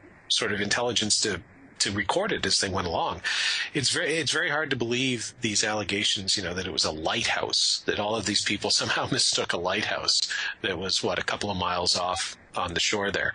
The interesting thing for me, and sorry to natter on here for a bit, but when I interviewed Holt, he was very cagey. And when we were on camera, he came across, obviously, much like you, I suppose, with the Official Secrets Act or whatever. There were things that he would say, and there were obviously things that he wouldn't say. When we turned the camera off, there were more things that he would say, and eventually we got him to say some of them on camera. And the thing that struck me the most, I talk a lot, but eventually you make people comfortable when you're an interviewer, and then they will agree to say perhaps more than they would have. The one thing that struck me the most, it didn't make it into my film, but was the empathy that Holt seemed to have for the men under his command. That I had never actually, and perhaps he had, but I had never heard him publicly sort of talk about this, that he thought that they had been very poorly treated, that there was something that they hadn't been told. And I think he genuinely felt very badly about that, because he was, their commanding officer, and he couldn't help them.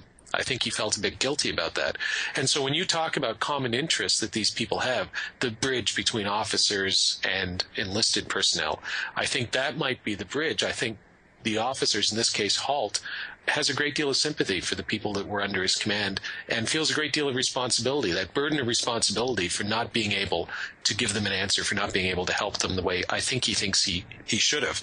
Have you ever gotten that read from Colonel Halt? I'll tell you what, before Nick Pope answers that question about whether he got that read from Colonel Halt.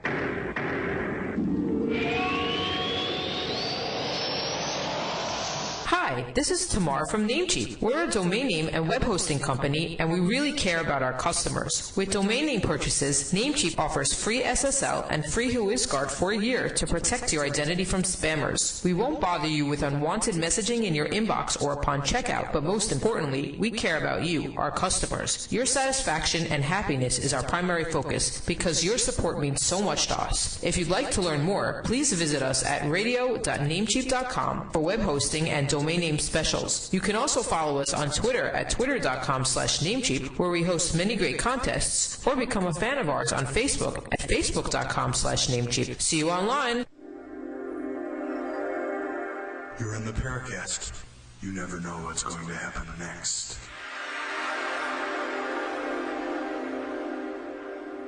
Our co-host is Paul Kimball. We have Nick Pope.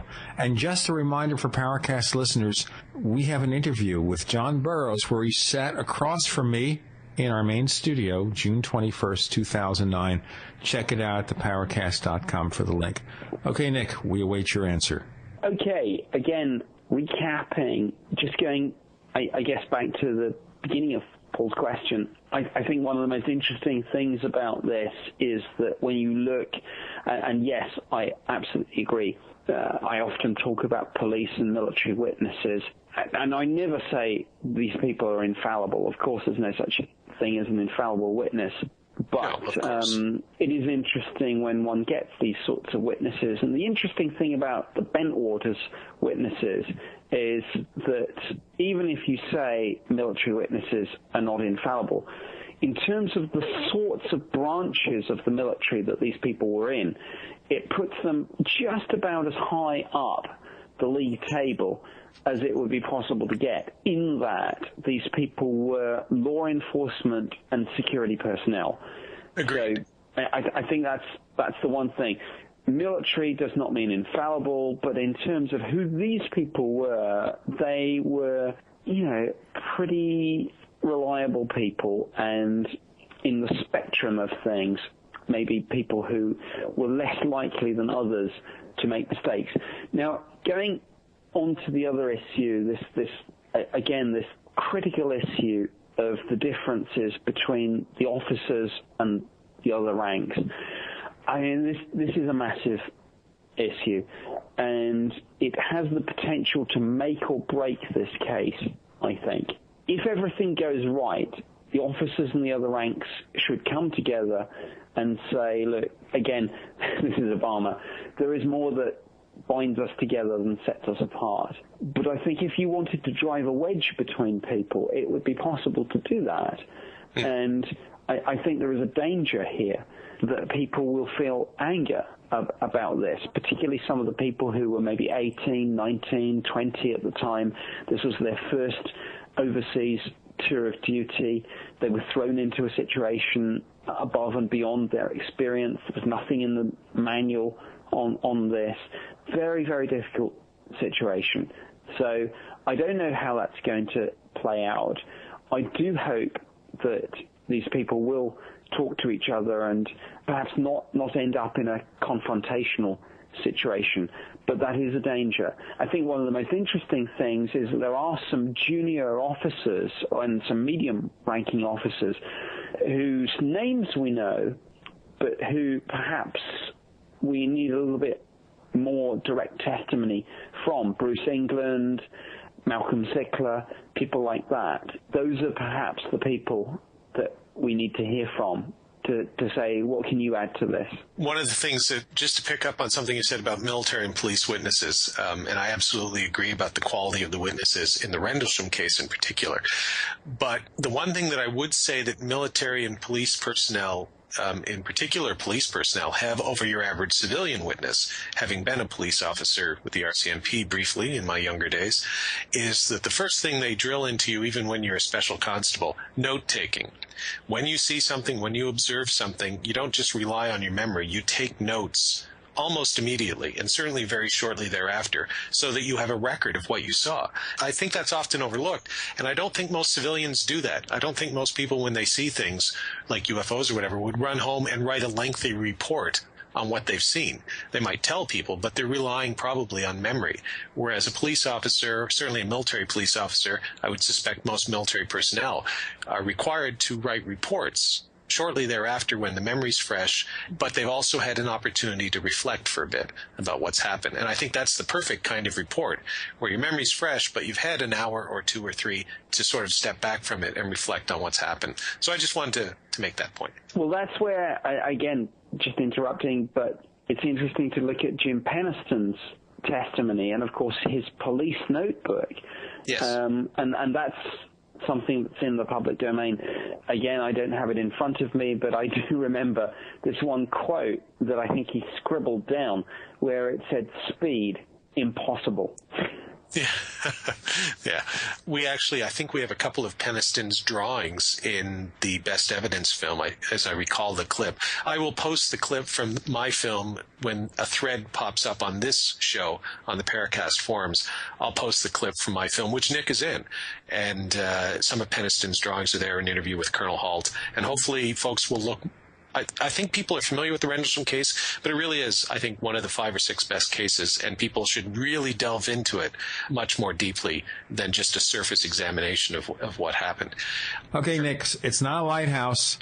What are your thoughts about what it might be? Oh, goodness, I don't know. I mean, again, I come back to this idea that if it isn't something totally exotic and above and beyond our understanding, then maybe we're back to this idea of some black project, some secret prototype drone testing defenses. Maybe it's British, maybe it's American, maybe it's Russian. I don't know. But what if it was something, a test aircraft? Why would you keep it secret for so long? Because we would assume it would already be deployed by the time we're dealing with it 20, 30 years later. This is the problem. This is the problem with that particular theory. And I know that Jacques Vallée has put forward the theory that this was some psychological operation, a psyop, that these people were deliberately set up, that this scenario was constructed and these events unfolded to try to provoke a reaction from these people, or rather to test what reaction there would be. Will they ignore it? Will they shoot at it? What will they do? Now, I don't actually believe that, because here's my point. If this was a psyop, if this was some carefully constructed event whereby the powers that be said, we're going to create an incident, we're going to intrude into the controlled airspace, we're going to see how these people react so that we can maybe manipulate and construct our own scenarios. The one thing they wouldn't have done is then let this whole scenario play itself out, whereby the United States Air Force made a report to the Ministry of Defense, files got created. No, if this was a psyop, what would have happened would have been this. They would have run the op, and then they would have just picked up the phone and said, look, guys, it's a psyop. It's classified above top secret. Don't discuss it. Forget it. End of story. And no documents would ever have been created. There would have been no paper trail. No witnesses would have spoken about it. End of story. Okay, just looking at the overall picture, and Paul has a question, but let me just ask you about the overall picture. Now, a couple of rounds of Ministry of Defense documents about UFOs have been released, and this is getting into something maybe you can't even say. Is there much left? Yes, 5 batches of MOD UFO files have been released.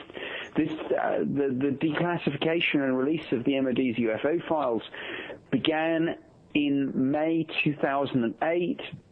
The last batch The fifth batch that was released was 18th of February this year, 2010. This is an ongoing process, absolutely. There is no smoking gun, there's no spaceship in a hangar document, but there are thousands and thousands of absolutely fascinating documents on this. As I say, we've had 5 batches of files so far. The 6th is out, I think, very shortly in the summer. So, yeah, this is an interesting story. Paul. We used to have a game show here in Canada for high school students called Reach for the Top, where it was kind of a quiz show. And at the end, they would have what they called the short snappers section, where they would ask you a bunch of quick questions and totally unrelated to anything, sort of a series of non sequiturs.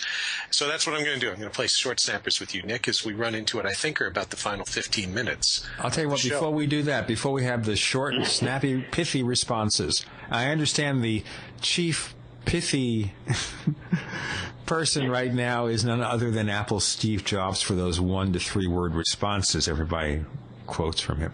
Anyway.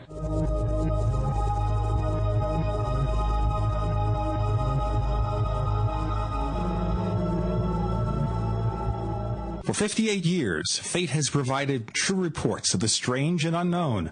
Fate brings you the latest in all aspects of the paranormal, like angels and miracles, psychic phenomena, ghosts, UFOs, and much, much more. To receive your complimentary Fate magazine, call now at 1-800-728-2730 or visit their website at www.fatemag.com. That's 1-800-728-2730 or www.fatemag.com. What are you waiting for? Your fate awaits.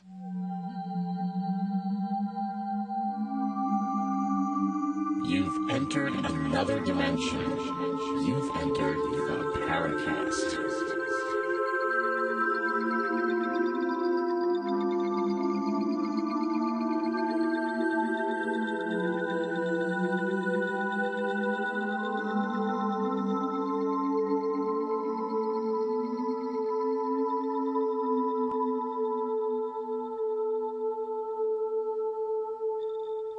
We have Nick Pope. Our co-host is Paul Kimball. And now, short and pithy. Paul. Short and helmety. 9/11, Nick. Give us the short story on 9/11 because, just to set this up, the X Conference 2007, you and I in the hotel bar, surrounded by a bunch of very friendly at the start and perhaps not so friendly people at the end, discussing over a beer or two 9/11. And I think you were definitely labeled a government stooge, and I'm pretty sure I was, because we both were supporting what you might call the official line on 9/11, surrounded by people who did not. But I do remember asking one of them at one point, I said, well, have you read the 9/11 Commission report? He looked at me and he said, no, I don't have to. I know it's wrong. Talk a bit about the 9/11 conspiracy theory, Nick, and what your views on that are. Well, I did 21 years in the Ministry of Defense, and my last tour of duty was in the Directorate of Defense Security at Deputy Director level. 9/11 was done by Al-Qaeda, and these people were, as the 9/11 Commission report correctly said, disciplined, patient, sophisticated, and lethal. These were well-funded people. They had training. They had luck. But the idea that this was an inside job, or even that was allowed to happen, I'm afraid I have no truck with that whatsoever. It's absolutely not supported by any of the facts. And on your website, you bring up a point. You have a page that talks about conspiracy theories, and in part, you mention the darker side to some conspiracy theories, and you say, particularly those involving a new world order, where phrases such as conspiracy of international bankers are often used to mask anti-Semitism, which is something that I've written about. I know a lot of people who have. Have you seen Ernst Zundel, the Holocaust denier, began his career by talking about UFOs, and he was using UFOs to pull naive people into his web of Holocaust denial.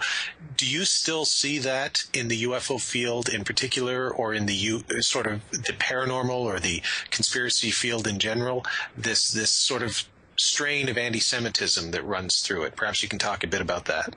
I'm not familiar with that particular individual, but there's certainly, and again, I'm not going to name names, but there are some people in the UK ufology kind of field. There are actually some UK ufology skeptics who are fairly aggressive and loudmouthed and anti certain, shall we say, fairly prominent UFO researchers in the US and in Canada. And, again, I'm choosing my words carefully, but one of these people runs an anti-Israeli blog, and he's like, well, these Israelis are really, really bad people. And it's like, sometimes you feel like saying, well, why don't you tell us what you really think? And I think there's a real danger with some of this. There are some people who are trying to position themselves as liberal, pro-Palestinian, anti-Israeli people who really one does wonder, is there not a darker side here? And as I say, I've met a lot of these people, and it's very, very scary. You hear people who are entirely reasonable, and then suddenly they come up with these phrases like conspiracy of international bankers, and you know what they're really saying. But they're a little bit too cowardly to actually come out and say it straight out. A little too smart, perhaps. It's bit of both.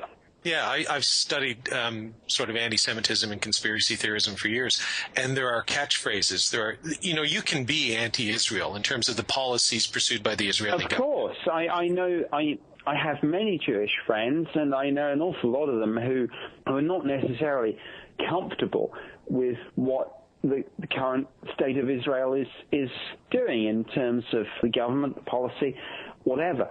But you know what? There's a world of difference between that and somewhere between naivety and racism that purports for anti-Israeli, anti-Zionist sentiment on certain websites. Yeah, no, absolutely. And I think I know the people in the UK you're talking about. And the less I've run into them, the less said, the better. Okay, Nick, here's the next short snapper. I was at a party about a month ago with a very pretty young model actress, and we started talking about UFOs. Did I say very pretty? She is very pretty. And she wanted to know, she was very, very concerned about 2012. And, like, is the end of the world coming? And what about the Mayan prophecies and all this sort of stuff? And I noticed on your website you've written a bit about 2012. Perhaps you can give us your bog standard for the folks on the Paracast forum that might be interested. What do you think of all the 2012 stuff that is really going on now? And as we move closer towards that day in 2012, I think it's going to be as big as Y2K was 10 or 11 years ago. So what are your thoughts on 2012? Well, yes, indeed. It is going to be as big as Y2K and Nostradamus 1999. But I think in a sense you've answered your own question. Absolutely the same is going to happen in 2012 as happened in 1999 when many, many people thought that the world was going to end, i.e. absolutely nothing. I'll tell you why I feel strongly about this, and I'll give you a little practical example. Sure. I work now as a freelance journalist. I do a lot of writing, TV and radio work in the UK.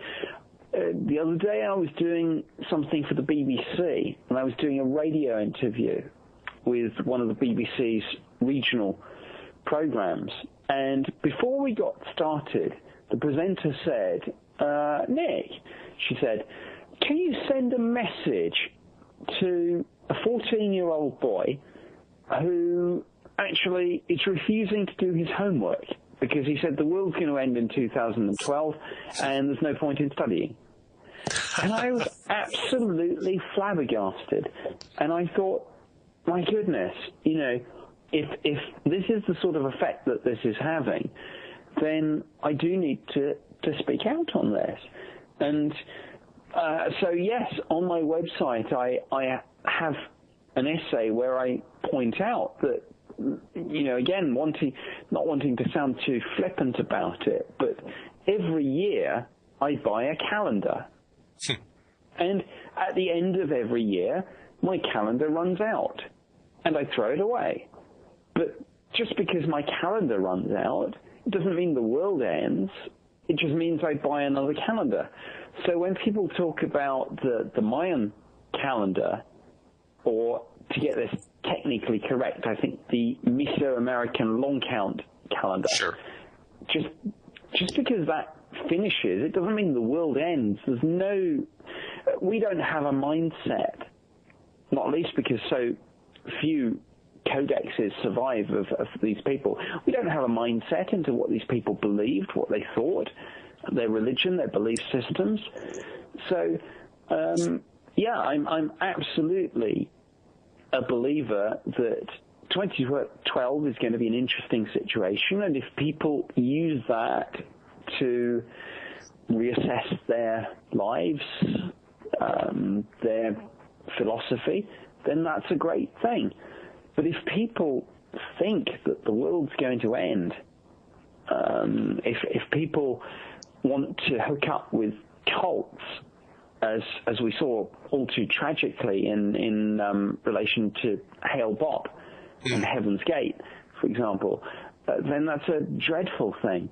So 2012 is interesting, and if that gives you an interest in the Mayans, in ancient cultures, in spiritual renewal, great. But don't think the world's going to end. It's not. And you know what? Just in case the world does end in 2012, here's the last thing I'm going to say. Before 2012 rolls around, you should read Operation Thunderchild and Operation Lightning Strike, 2 books written by Nick Pope. And I think this might be a bit of your bio or your CV that maybe not a lot of people, or maybe not as many people as know about your UFO work, realize. You've actually written 2 novels that had to be vetted. As your website says, the only 2 sci-fi books ever to be vetted by the British government prior to publication. I'm curious, talk a bit about Operation Thunderchild and Operation Lightning Strike. What are the books about? And why did you want to get involved in writing science fiction? Well, sure. I'd written 2 non-fiction books, one on UFOs and one on alien abductions. And my agent said, you seem to be on a bit of a roll. What do you want to do next? And I actually said, well, look, I don't want to be popular. I don't want to, necessarily play to the top 10. I want to do what I want to do. And I'd always had this idea that I wanted to write a sci-fi novel. So I wrote these 2 books about alien invasion. And, because at the time I wrote them, I still worked for the Ministry of Defense, even though these were fiction books, sci-fi. I actually had to submit the text to the Ministry of Defense, and they had to actually clear them and say, right, we've got to satisfy ourselves that there's nothing in here that you've incorporated on the basis of your government experience. Sure. The Queen isn't a lizard or anything like that. That's not in the books, is it? It's certainly not. That's some other British authors. Isn't that for Doctor Who or something? They always have weird things like that. I know there was an episode of Doctor Who recently where he sees Winston Churchill, who has harnessed the power of the Daleks to attack the evil space people. I'm a great fan of Doctor Who.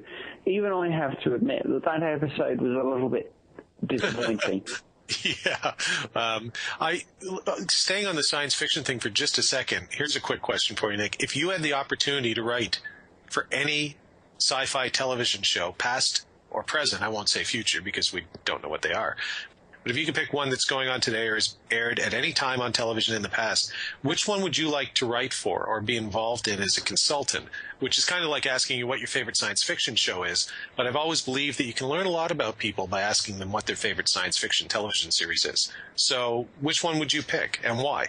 I would pick Doctor Who, or maybe the spin-off, the kind of X-rated spin-off Torchwood. Right. And I've actually done some PR for them, but actually in terms of something that again I've done some PR work for, if there's a third movie, I think it would be the X-Files movie. Really? Yeah. Yeah. Well, let me ask you a fast question. 2 questions. Number one, is there going to be a possibility of a third X-Files movie because the previous one kind of failed? And will there ever be another season of Torchwood? Or as the lead actor now, he's working on Desperate Housewives as some kind of murderous person, maybe he doesn't need the job anymore? Yes, I think there'll be... I think there will be a third X-Files movie. And Torchwood, yeah, that will run and run because it's like Doctor Who, but it's darker, and there is an appetite for that, definitely. So, who's your favorite Doctor of all time? Then there's my last question. Any Doctor? Well, gosh, this is the question. They ask the same thing about James Bond, don't they? And they always say it's the first one you saw. I think Tom Baker. Really? Yeah, it's a good choice. Yes. I like Peter Davison. Really? Yeah, go figure. Yeah, that's not a common answer, but I see what you mean. He was good. Yeah, you don't hear that often. He's kind of like he is the Timothy Dalton.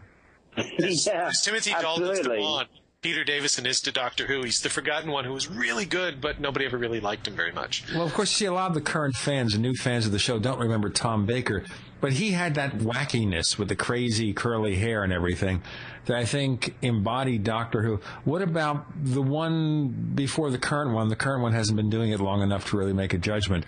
David Tennant. David Tennant, absolutely brilliant.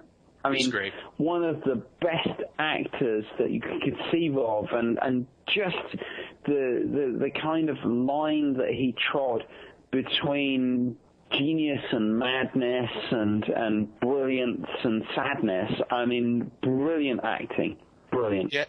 Yeah, his last episode when, he changed and became the new Doctor, you certainly saw a very, very darker Doctor Who, and moments where you could see it's almost like that Darth Vader, Anakin Skywalker thing, where you could almost see Doctor Who drifting perhaps to the dark side a little bit. And Tennant's such a good actor; he really brought that out. And that's the great thing. This is this is supposedly a sci-fi show that goes out before the watershed, but there is a dark side to this, and Torchwood has explored this, but Doctor Who does do it too, insofar as they can before the watershed when kids are watching. But it's great. Yep. Okay, so is Matt Smith a decent successor to all those who came before? Yes, he is. He had big shoes to step into, but this guy, I mean, this is the sign of greatness. To follow Christopher Eccleston and David Tennant as two brilliant actors, very well established. Well, the thing is, just watching these people utter these complicated speeches minute after minute and do it so well, you realize you have to have a pretty good actor who can get away with that and sound believable. Well, this is where Matt Smith has done brilliantly, because he stepped into very big shoes with those two massive actors in terms of their reputation in the UK and now beyond, Christopher Eccleston and David Tennant. And Matt Smith has made this role his own. Nobody thought he could do it. He's done it. Well done him. Here's my dream Doctor Who. After he's done, Ewan McGregor takes over, and you get to see Obi-Wan Kenobi play Doctor Who, and then my head might literally explode if that ever happens. That would be my dream. Well, after watching Ewan McGregor play this crazy priest in Angels and Demons, the Tom Hanks vehicle based on the Dan Brown books, and then watching him in The Men Who Stare at Goats, much more so than Obi-Wan Kenobi, I think the guy's got the acting chops to do just about anything. Yeah, well, watch him in Moulin Rouge, and when he starts singing silly love songs by Paul McCartney, that's when I, don't take this the wrong way, Paracast audience, but that's when I fell in love with Ewan McGregor. So, yeah, which is why I have a restraining order out against me by Ewan McGregor. Okay. So. I kind of like the performances from Hugh Laurie as Dr. Gregory House on American television. There's something about these British character actors who do American accents so flawlessly. You could always, I could go down my... Sorry, Nick, go ahead. So, no, I was going to say, is this where you're looking for me to do a sort of little ride? That's right. British accent thing here. Nick Pope, where can we find more of the things that you write about? NickPope.net. That was fast and breezy. Paul Kimball, where can we find your stuff? You know what? I'm all over the place, but the place to come look for me, folks, is on the Paracast forums, because I don't just talk on the radio. I actually show up in the forums and give you folks a chance to beat me over the head with a shovel. So bring it on. And by the way, Nick, if you want to be beaten over the head with a shovel, you're welcome to join too. I'll look into that, but I get beaten on the head with shovels and other blunt implements all the time, so I'm not sure about that. Well, they've been doing that to me for 105 years or something like that. There's only two things I would say. If you do that, Nick, it would be interesting if true, and it would be a part of your journey. That's all I'm going to say. Oh. Inside joke between Nick and Paul. Inside joke, very much so. Thanks to my co-hosts, Paul Kimball, Nick Pope. Thanks for joining us on the Paracast. Thank you. Thank you.